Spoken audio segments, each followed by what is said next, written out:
Well, welcome to Last Baptist Church on this Daylight Savings Time day. Funny story, mildly amusing. You be the judge. There was one time when my wife and we went to church and nobody was there. We're like, what's going on?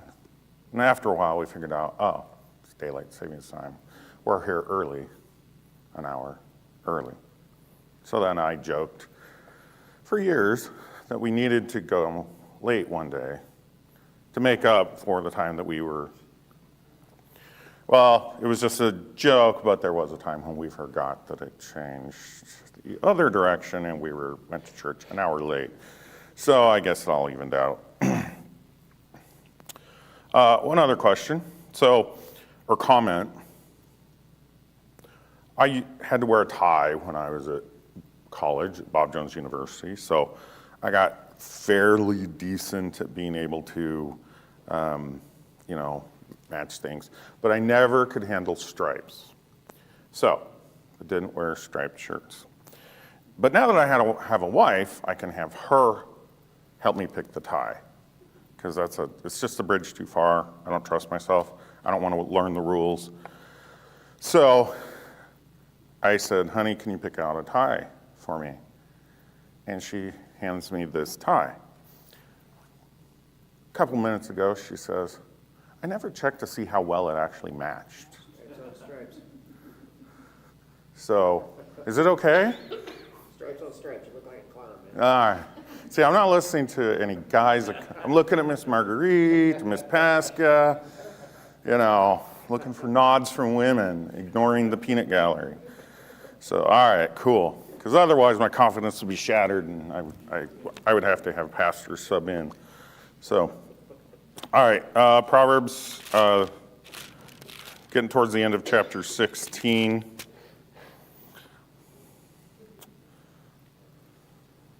Try to keep the car talk to a minimum this time.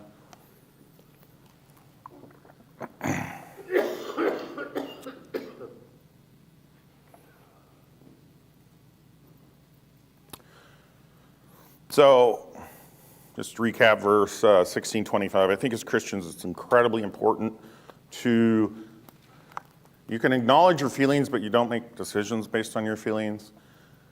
I am hypersensitive to when people say, I feel anything. Because feelings aren't what you should decide really anything on.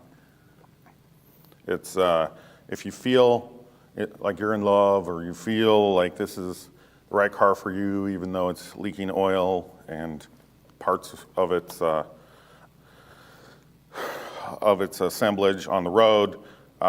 Feelings are not what we make our determinations on. We use, as Christians, we use the Word of God, and then we also supplement it with knowledge from the world as far as something like buying a car. If you are going to buy a car and you go and you look at all the reviews and they're all bad, or most of them are bad, then you need to take that into consideration. It's really common sense, but one of the things about common sense is it's not really common. You do have to be taught common sense, unfortunately. And it's one of the problems of this world. So, there's a way that seemeth right unto a man. So seemeth really this is how he feels. And so the meritocracy, people work their way to heaven, and that is the way most people view salvation, and that is wrong.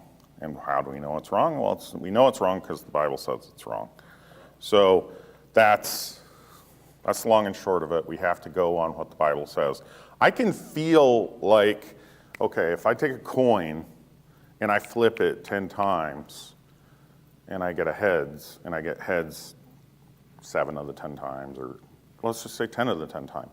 I can feel like it's got to be tails next, because it was heads 10 times. That's the way I feel. But probability, the actual science of it says it's still a 50-50 chance. Okay, this is assuming nobody's fiddled with the coin or something, okay? But that's the way I feel.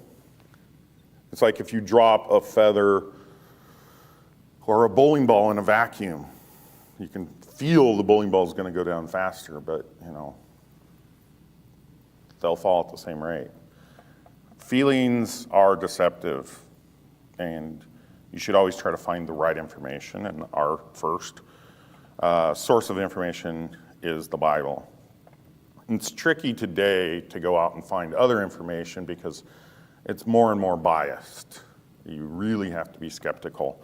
You can find any sort of study you want on anything you want, that if you take it at face value, it will tell you what you want to hear. I got into an argument, well, not an argument, had a brief text exchange over whether masks were effective for COVID, and this was in the middle of it. And he sent me this, it was like a model of this, reference to the model, looked all official and stuff.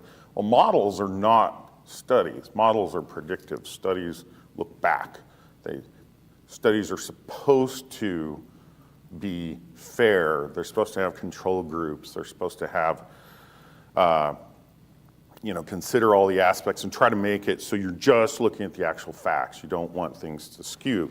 And so the one thing we can count on is the Bible and what God says. So we're going to start in verse 27. An ungodly man diggeth up evil, and in his lips there is as a burning fire.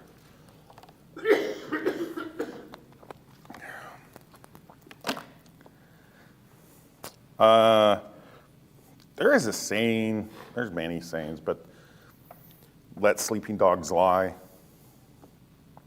Okay, that is kind of a pithy proverb, a wise saying. Just leave, something happened in the past, leave it alone.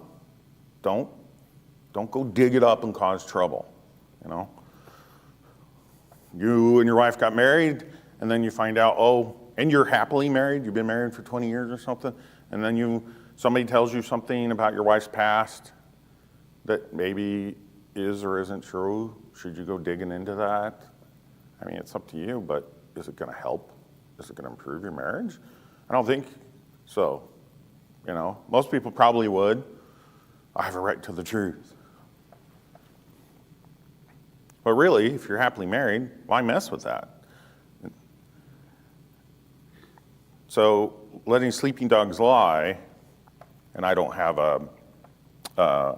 this is a verse that basically that's what we're saying here. Don't go dig up evil. And we see this in the modern day constantly because people, Twitter is probably the worst of people going back and then finding jokes or comments or things just to one friend to another friend, but it was publicly, like they didn't have a bunch of followers, they weren't trying, like they were nobody back then and they said something and they dig it up 10, 15 years later and try to destroy that person with it. And sometimes they succeed and sometimes they don't. And the interesting thing is, and I honestly don't know how I feel about this, but I don't do it, so as a Christian, it doesn't matter much, but people on the right are starting to do that. They're starting to fight fire with fire. So that's kind of like Fani Willis, who is the prosecuting attorney in Georgia for Trump. She's just aggressively pursuing Trump over ridiculous charges, and so somebody goes and digs up stuff on her. The people at MIT and Harvard, I forgot the third one, but these three women went before Congress about anti-Semitic protests on campus, and they were all like, we can't condemn that, we have to have it in context, and that was their thing, like in context. Whereas if you said something about homosexuals and that behavior, you would be condemned, right? So it's not that they're saying they were taking this free speech approach. I mean, if you had free speech on a college campus, that would be great, but people don't. They have safe spaces, kids get kicked out, or the clubs get shut down and things like that. And anyway, so some guy went and found the one lady who was unassailable because she was black and unqualified. No issues with a qualified black person, but she was unqualified and she was unassailable because she was black. Well, she finally got pressured to resign as president, although she's keeping her salary and she still works at Harvard, because they found many, many examples of plagiarism. This is supposed to be like the pinnacle of higher learning in America. Harvard is like, they look down at Yale and everybody else, and they regularly make jokes about Yale. But, all Harvard really has, these places have, is their reputation. And, well, now that's being torn down right before their eyes because they've done it to themselves. But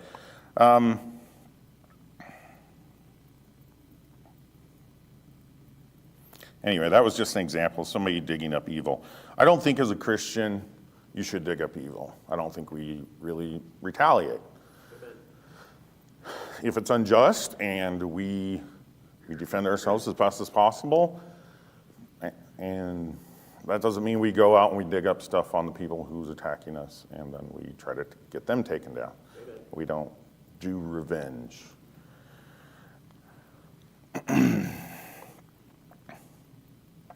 God likes to take care of things. He doesn't. My dad was a teacher, and my dad was a strong man physically, but he was the kind of guy who, he could break these students in half. His arms were Popeye arms, or huge forearms, so big he couldn't get his shirt sleeves over his forearms, so he'd have to roll up his shirt sleeves. And they're still like that. But I was a student, and I got very offended when people picked on my dad, and I felt like I had to defend him, and my dad made it very clear to me to not defend him. He's like, I can take care of myself. You don't need to do anything. Didn't make it much easier, but I learned to ignore it, leave the room or whatever, because my dad didn't need me to defend him. And that's kind of, and we'll get into this a little bit later on with, Moses actually got pretty indignant over these people not listening to God, more so than him, I think. I think that's why Moses got so angry a couple times, because most of the time he was very meek.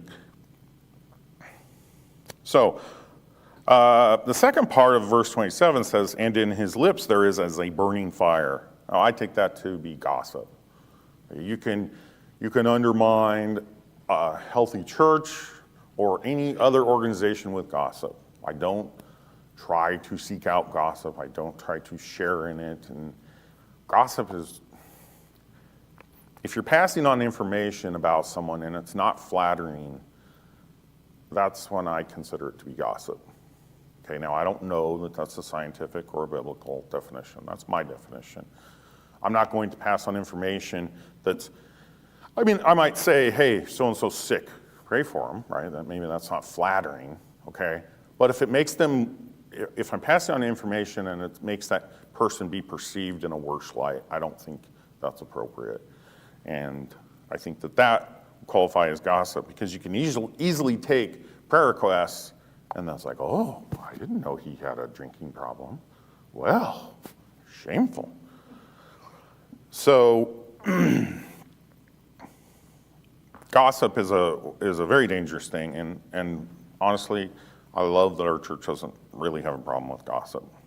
Doesn't mean it can't. You always got to keep on the lookout for stuff.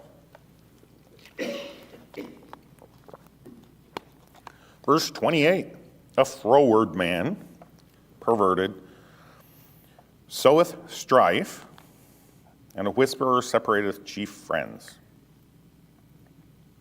So froward, somebody who, there's something messed up with you if you take pleasure out of causing problems. On the internet, they call them trolls. Although sometimes I could see if you're trolling the leftists, it might be kind of funny. But with that being said, you still shouldn't do it. Why are you sowing strife? You're causing problems. Do you just want to see the world burn? Well, that's how Donald Trump was described by, I think, Ben Shapiro. Buchanan. Sorry, no, Bannon. My apologies. Bannon wants to see the world burn, or something burn.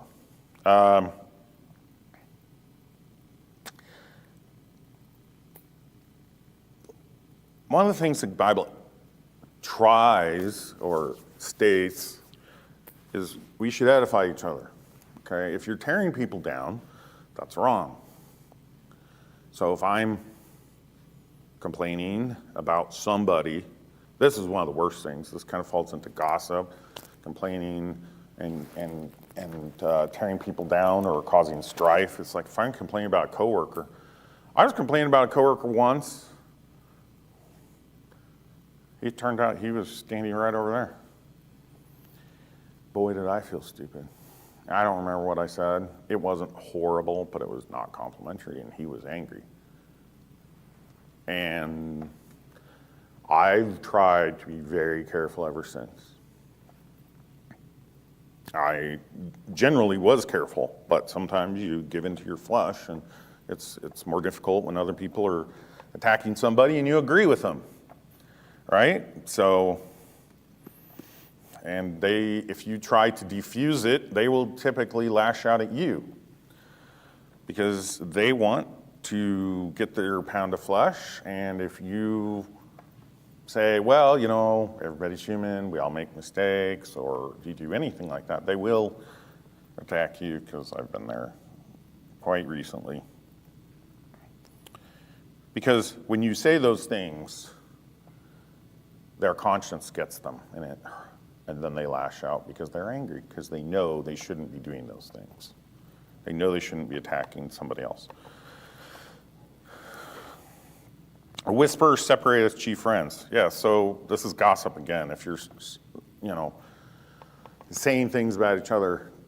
Kelly and I have been at this church for a long time. And it would be easy to say, well, we're in charge of the church because we've been here forever. Okay, but we don't do that. First of all, because neither of us really feel that way, but it's also unbiblical, and pastor's in charge and everything. But,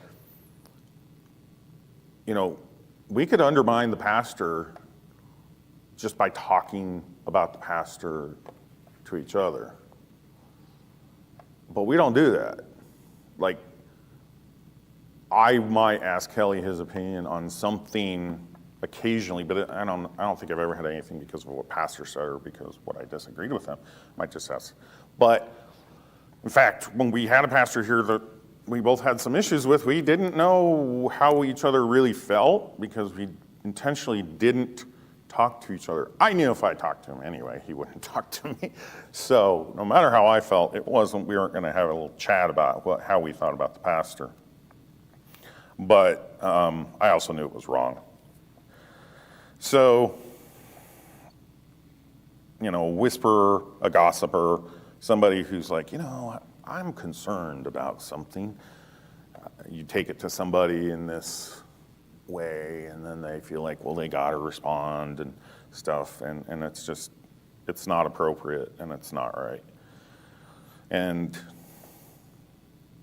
I've seen Baptist church, good Baptist churches, and I don't get around like pastor does. I don't have all these contacts out there. This is just like personal experience from going to churches. I've seen Baptist churches where I thought, wow, they're strong pastor and strong church, and then next thing I know, the pastor's leaving. I'm like, why? Because they had a disagreement over how to spend some money that was given to them, to the church. Like, well, the guy who gave the money to that church, who died and left money to the church, probably wouldn't have given it to you if he'd known it was going to cause problems. And it baffles me. And it's like, well, I don't know the issue. There are some legal things when you give money to people, to an organization. If you designate that money has to go for a certain thing, and it's written on there, there is an obligation legally. So I don't know if the pastor was trying to bypass that and use it in an illegal way, which would be a problem. But honestly, you should be able to go to the pastor, present that evidence, and say, we're violating the law here. So whereas we follow your authority, but we also have to follow the laws of the land. And, that's where a good pastor would say, oh, I don't want to violate the law. Because he has to follow the law unless the law of the land conflicts what God says, God's law. So if the law says he can't go witness, well, that law gets broken.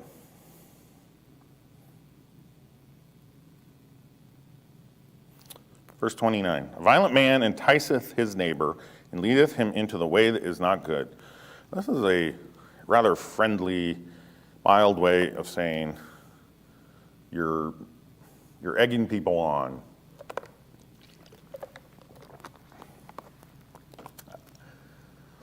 You have a neighbor, but this can be any person really. It doesn't have to be your literal neighbor, but frequently it is your neighbor. Your neighbor does something that annoys you. Your neighbor is playing loud music while they're working on their 68 Camaro or something. Okay? So you don't like that kind of music.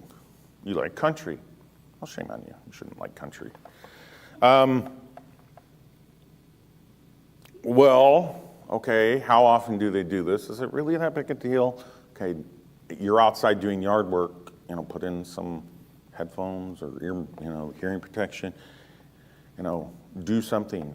Don't go pick a fight with your neighbor. And this is with everything else. I've had neighbors at my job who were tapping their pencils in time with the music that they're listening to on their headphones. I found it extremely irritating, okay? But I never said anything to them because I realized the problem was not with them, it was with me. Although if I had asked them to stop, they probably would have. There are some times when maybe it's appropriate to intervene. There was a time when I was with my then girlfriend, wasn't Rebecca, and her dad, who used to be a pastor, and her mom, and they were very, very conservative. And we were at campground somewhere, and these two kids rolled up, and campgrounds back east are like, here's one campground, here's another campground, You're so close to each other. And they rolled up, and I think they started setting up camp, and they're blasting rap music with all sorts of foul language in it. And I mean, they were really blasting it. And I could just see the women. I mean, I didn't like it either, but I could see just the offense, especially on the mother's face, was she was just mortified. And I looked at the dad, and the dad is going, well, he's probably being meek, and he's trying. And so I said, look, I just nicely walked over. I said, hey guys, would you mind turning it down? Very nicely, non-confrontationally. And if they had said no, that would have been the end of it. I would have walked away. But they were like, oh yeah, sorry. And they turned it way down. So it's not that you should never, ever do something, but if you can forbear, and that comes into the next chapter 17. We talk about forbearing as well.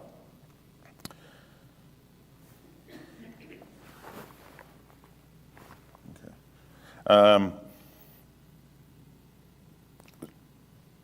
But I've also seen where people egg other people on. If you go at somebody and you've already got an attitude, that's going to cause problems.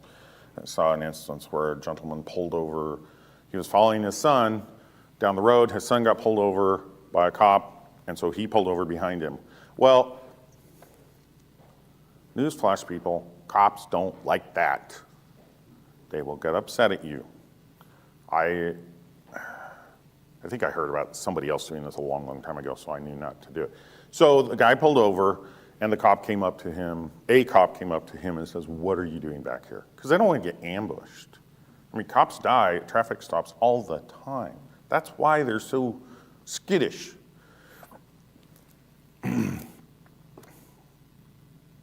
Now, the cop probably started out a little aggressively, but the gentleman who was being interrogated reacted defensively. I didn't watch the entire video because I've got better things to do. But I know the cop must have. The guy should have backed down. I mean, what the cop was asking for was reasonable, but it ended up with the guy getting roughed up and him suing the cop and the police department and winning a bunch of money. But he went at this person, an angry person went at a person and he responded with anger, and now you got thrown on the ground and scuffed up, and you got arrested. That's not something to be proud of. And the cop gets in trouble because the government doesn't like paying out money and defending you in a court of law. So,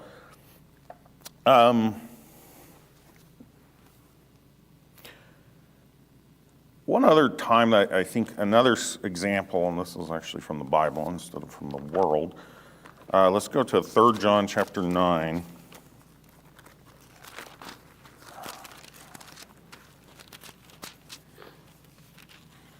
Or not 9, not chapter 9, verse 9, since there's like one chapter.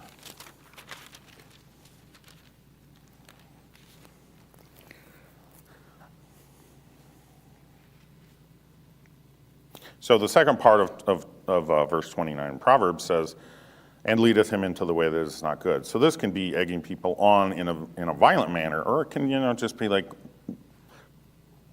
leading them down the path that is not righteous. And so, verse 9, "I wrote unto the church, but Diotrephes, who loveth to have the preeminence among them, receiveth us not. Wherefore, if I come, I will remember his deeds which he doeth, prating against us with malicious words, and not content therewith, neither doth he himself receive the brethren, and forbiddeth them that would, and casteth them out of the church." Prating, blathering, babbling, tedious, long-winded. So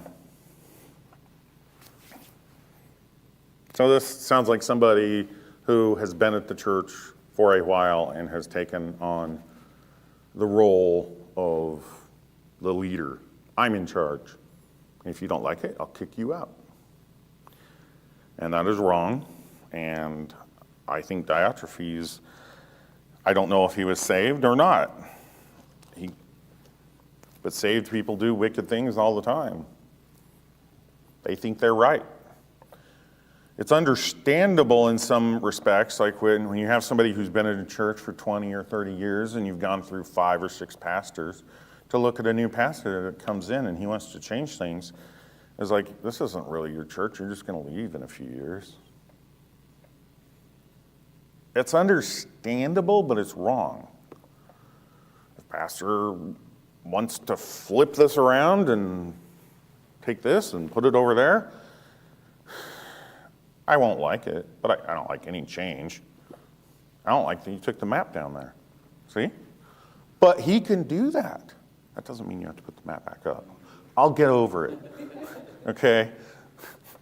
So,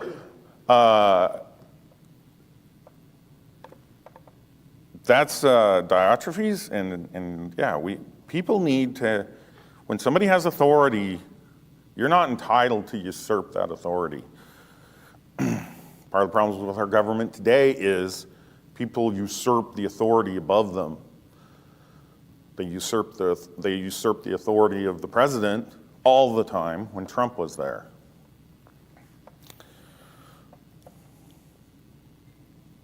Verse 30, "He shutteth his eyes to devise froward things, and moveth his lips to bringeth evil to pass." That's why understanding what froward is so important, because otherwise you really don't understand this. So this is somebody who's really planning. This isn't just somebody who's in the flesh.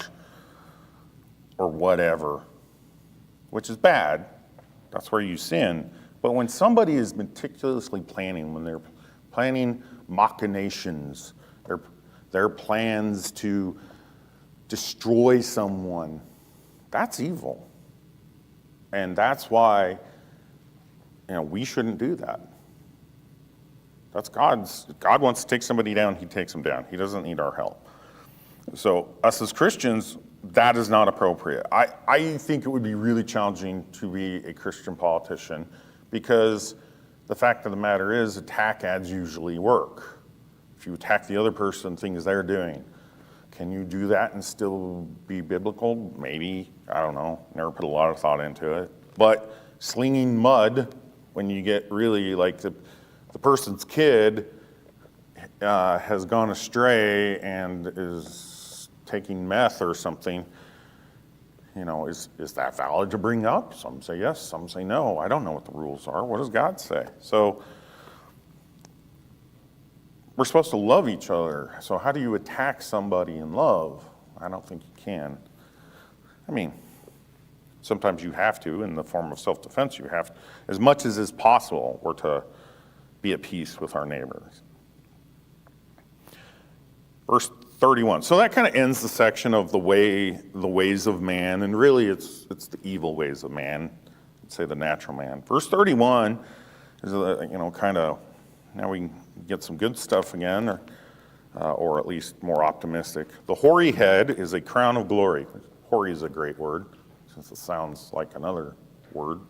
Hoary, in this case, means white. So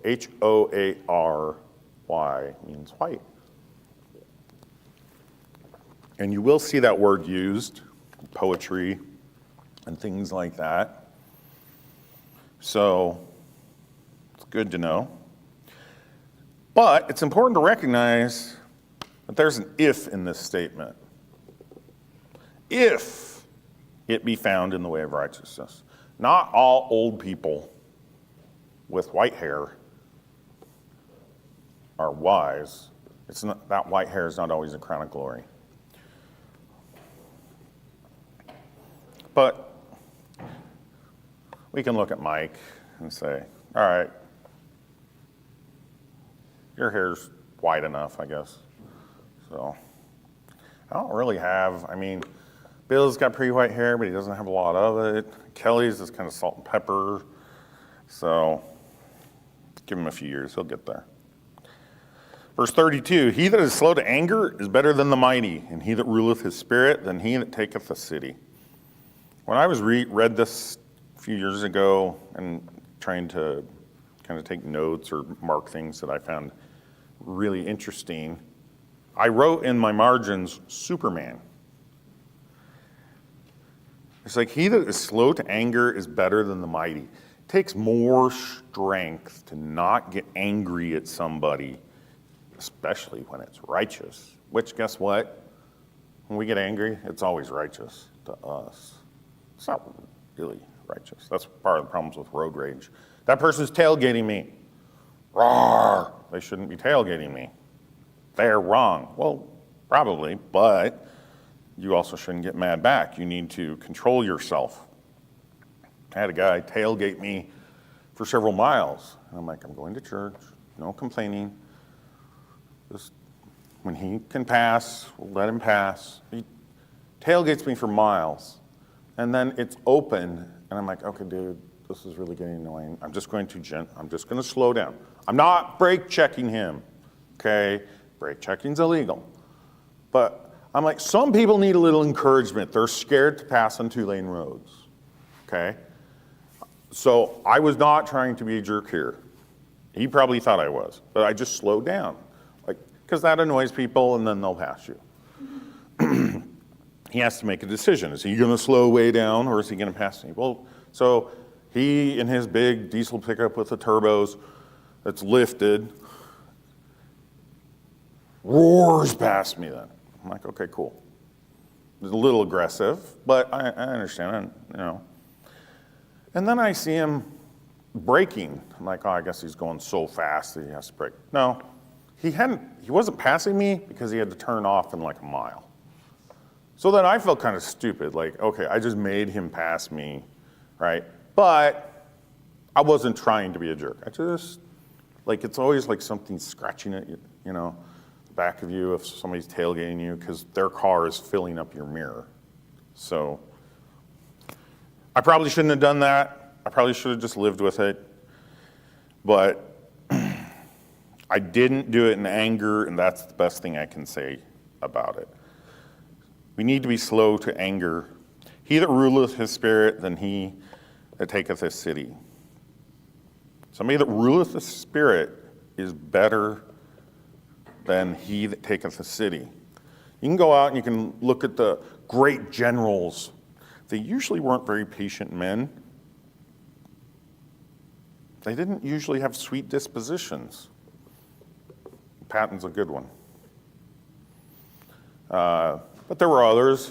But Patton's probably the one we can think of the most, and we know the stories about him slapping soldiers for malingering while they were in the hospital. Did that twice. Yeah, that.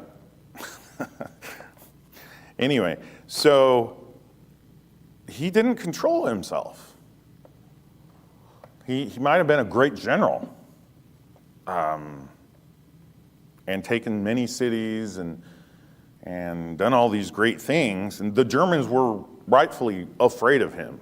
In fact, they actually used Patton to distract them. They took Patton and they put him at Calais.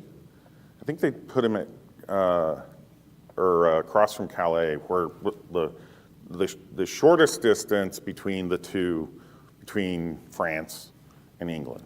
So, because when you're doing an amphibious invasion, the least distance you have to go, the better.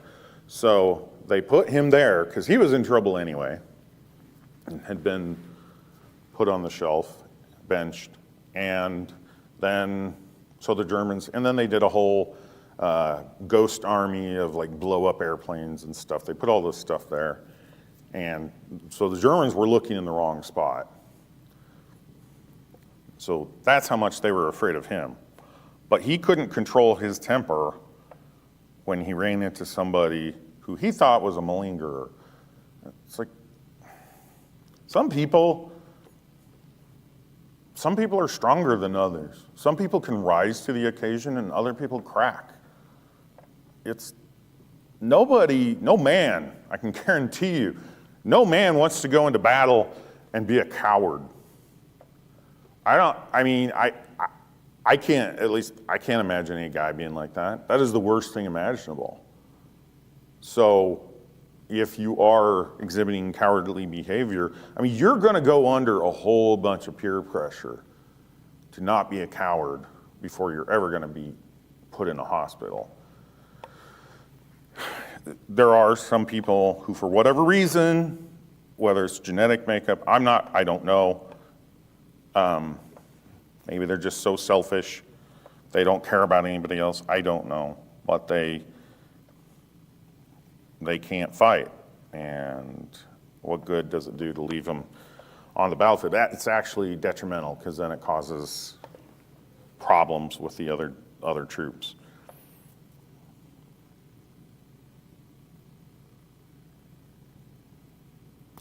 All right, we will wrap up with verse 33. The lot is cast into the lap, but the whole disposing thereof is of the Lord. So the lot is cast. The lot, there were different ways of casting lots, and they were cast for different reasons. And as Christians, we don't generally cast lots. I'm not going to tell you it's a sin if you do. But we have the Bible. We have godly counsel. If there's something that there is, if you're going to go to Wendy's or Burger King, I don't think it's a sin if you want to flip a coin. Okay? But if you're like casting lots for, well, should we go to a godly church or a church that is closer and has better youth programs? Okay, well, that's silly. But regardless of what you do, The actual plan and how it's carried out is of the Lord. So when I was debating whether I stayed at my last job or I went to my Blue Cross, the new job, I think God would have supported me either way. And I decided to, because I was taking a pay cut, I decided, I think I personally would be happier changing jobs because I think the work I would enjoy more. Although I know I'm giving up a lot of things in my current job. Great coworkers, for example. Just really, really top-notch workers, knew a lot of stuff, worked really well together. They really had good people at that company. So in that case, I think I could have flipped a coin or whatever and done it, and I think God would have supported me in either way. Instead, I just decided, here's the way I'm leaning. I made sure I asked her, got her opinion. I sought godly counsel and with Pastor and Kelly, and then I made a decision. And God's taking care of me. So I guess I wouldn't say casting lots is a great thing to do. I think that you don't need to cast lots. But if all things are equal, you can't make a decision, then I suppose it's an option. They did cast lots in the New Testament.